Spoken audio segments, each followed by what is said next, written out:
Manawaker Studios Flash Fiction Podcast is supported by patrons on Patreon. To find out more or to add your support for as little as $1 a month, visit patreon.com/Manawaker.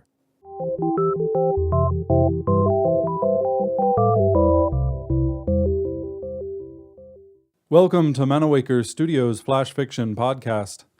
I'm CB Drogi. This week, Snakebite by Eliza Jaquays.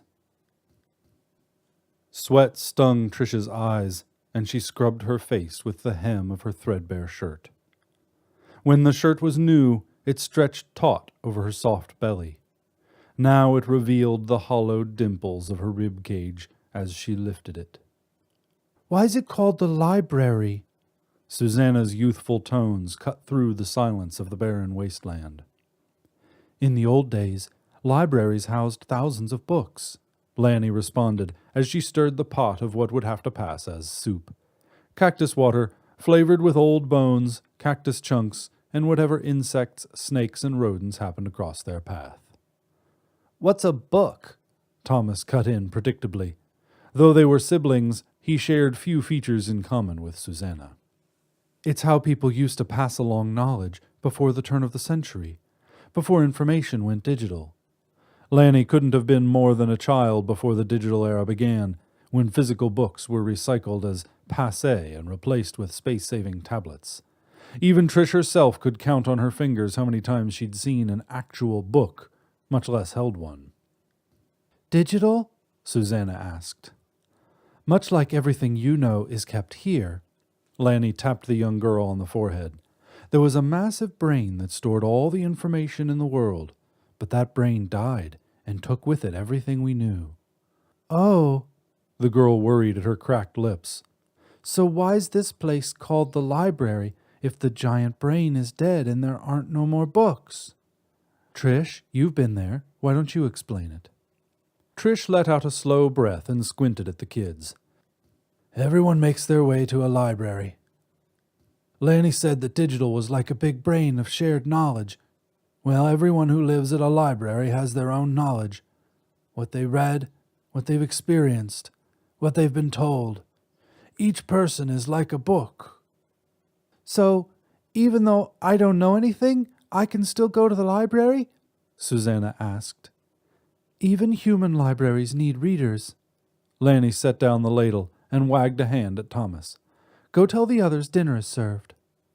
"Dinner?" Trish's stomach surged in protest. Trish shielded her eyes from the sun and stared at the cracked and peeling picture of a family long since broken apart. Her wife had mocked her for wanting the tangible photograph. Now, most days, it was all she had of them. Even when they were together, she didn't recognize the stranger inhabiting her wife's body. She folded it along well-creased edges and tucked it into her carry sack. "We'll make camp next stop," she called out. "Keep an eye out for any edibles." Sss. She whipped out her pistol and fired in the direction of the sound. The bullet pierced the skull of a hooded snake only inches from Thomas's foot. "Stay alert!" Tonight, there would at least be meat in their watery meal.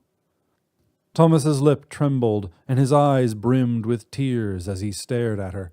His chest rose and fell with each heavy gulp of air. "You could have hit him!" Susanna cried, rushing to his side and flinging her arms about him. "If I missed, that would have been the least of his concerns. Be careful when handling the body, the teeth are still venomous." "You could have shot him!" the girl repeated. "Susanna," Lanny chided, "that's the way of the road." Thomas sniffed loudly and pushed his sister away. "I'm fine, Suze. She didn't hit me." He knelt down next to the snake and gave it a vicious prod. The desire to kick it warred with practicality on his face. Practicality won out as he gingerly lifted it by the tail. "Thanks." His gaze met Trish's. A bite from that snake and, well, she would have given him a choice. Stay behind and waste away, or hope that he bled out swiftly from a slit throat.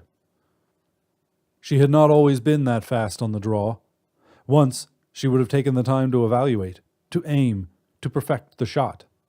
And once, she had. Trish evaluated her exhausted and terrified group. "Another hour and we'll stop." She would prefer to push on for another few hours, but at least 1 hour would get them far enough from the smell of gunpowder and blood, if they could make it that far. "Only a few more days left." Her words were a soft, whispered promise.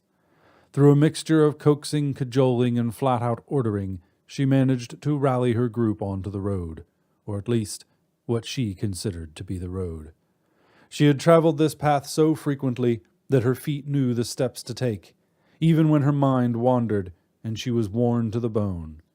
Each step was a reminder of an unseen landmark. Though the snake's blood would seep into the ground, and by her next journey would no longer be visible, every time she passed that spot, she would remember what could have been. The memories of what happened on her first journey still haunted her, and even changing her path could not erase them. They stopped in a petrified grove. Once it was filled with giant trees whose leafy arms provided shelter. Trish settled against one of the solid trunks. When her eyes closed, she could feel the weight of her son nestled in her lap. She could feel the heat of her wife's arm pressed to hers, smell the sweat of her hair. When she opened her eyes, it was gone. She fumbled in her pocket for the photograph, hoping it would calm the sudden surge of bile in her throat. Her thumb brushed across the face of the little boy. "Who's that?" Susanna's voice was small, her hands stuffed under her arms. "Shouldn't you be helping Lanny with the fire?" The girl scuffed her toe. "Yeah, I am, but she thought, and Thomas said, I shouldn't have yelled at you. Thanks for saving his life." Trish passed the girl the photo. "My wife and son." "I've never seen a photo before." The girl held it gingerly in her hands. "This must be really old, from before digital." "I'm not that old," Trish laughed softly, hoping to dispel some of the nervous energy. "Even during the digital age, people would still print pictures, though not many." "Will I get to meet them? At the library?" She gently took the photograph back and folded it, trying to hide the shaking of her hands. "I'm sure you will meet my wife, but our son—" Too slow. She had been too slow that time. "You should spend time with your brother. The road is dangerous. Anything can happen." "If life is so dangerous, shouldn't you spend this time with your wife?"